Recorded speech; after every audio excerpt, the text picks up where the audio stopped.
ഈ പ്രോജക്റ്റിൽ ഒത്തിരി ക്രൗഡി അല്ല വീടുകൾ എന്ന് പറയുന്നത്, ഒത്തിരി ഓപ്പൺ സ്പേസും കാര്യങ്ങളൊക്കെ ആയിട്ടുള്ള ഒരു പ്രോപ്പർട്ടിയാണ് ചെയ്തിരിക്കുന്നത്.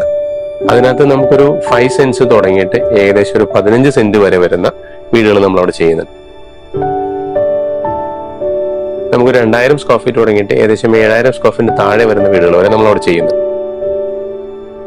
അമ്യൂണിറ്റീസിന്റെ ഏരിയ തന്നെ ഏകദേശം ഒരു 50 സെന്റ്സോളം ലാൻഡ് നമ്മൾ കൊടുത്തിട്ടുണ്ട്. ഇതിനകത്തൊരു 4500 സ്ക്വയർ ഫീറ്റ് വരുന്ന വലിയൊരു ക്ലബ് ഹൗസ്, അതിന് താഴെ നമ്മളൊരു കോൺഫറൻസ് റൂമുമായിട്ടുള്ള സ്പേസും ഒരു ലോഞ്ചും കെയർടേക്കർ റൂമുമായിട്ട് കൊടുത്തത്. പിന്നെ ഫസ്റ്റ് ഫ്ലോറിൽ വരുമ്പോൾ ഫുള്ളി ലോഡറായിട്ട് ഹെൽത്ത് ക്ലബ്ബ്, പിന്നെ ഇൻഡോർ ഗെയിംസ്. ഇതിന്റെ റൂഫ് ടോപ്പ് എന്ന് പറയുന്നത് നമുക്ക് അത്യാവശ്യം ഒരു പാർട്ടിയൊക്കെ നടത്താൻ പറ്റുന്ന സ്പേസാണ്.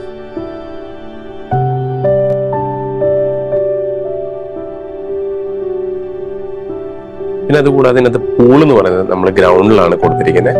ഏകദേശം 6x16 സൈസ് വരുന്ന വലിയ പൂളാണ്, ലാബ് പൂളാണ് നമുക്ക് കൊടുത്തിരിക്കുന്നത്. ഇത് കൂടാതെ നമ്മളൊരു ടർഫ് ഏരിയ നമ്മൾ കൊടുത്തത്. ഒരു പ്രൊജക്റ്റിനകത്ത് ടർഫ് എന്ന് പറഞ്ഞാൽ കുറച്ചൊരു നല്ലതാണ്. കുട്ടികൾക്കോ അല്ലെങ്കിൽ കുറച്ച് പേർക്കൊക്കെ ഒന്ന് കളിക്കാനായിട്ട്, ഒന്ന് ഫുട്ബോൾ കളിക്കാനോ അല്ലെങ്കിൽ ക്രിക്കറ്റ് കളിക്കാനോ ഒരു സ്പേസ് ആയിട്ട് നമുക്ക് യൂസ് ചെയ്യാം. നാച്ചുറൽ ആയിട്ടുള്ള ടർഫാണ് നമ്മൾ കൊടുത്തിരിക്കുന്നത്. അപ്പൊ കുട്ടികളെയൊക്കെ നമ്മൾ ആക്കി കഴിഞ്ഞാൽ പാരന്റ്സിന് വേണമെങ്കിൽ അവിടെ ഇരിക്കാം, അവർക്ക് അവർ കളിക്കുന്നത് കണ്ടിരിക്കാം. പിന്നെ പിള്ളേർക്ക് കളിക്കാനുള്ള ഒരു നല്ലൊരു പാർക്കും നമ്മൾ അവിടെ അറേഞ്ച് ചെയ്തിട്ടുണ്ട്.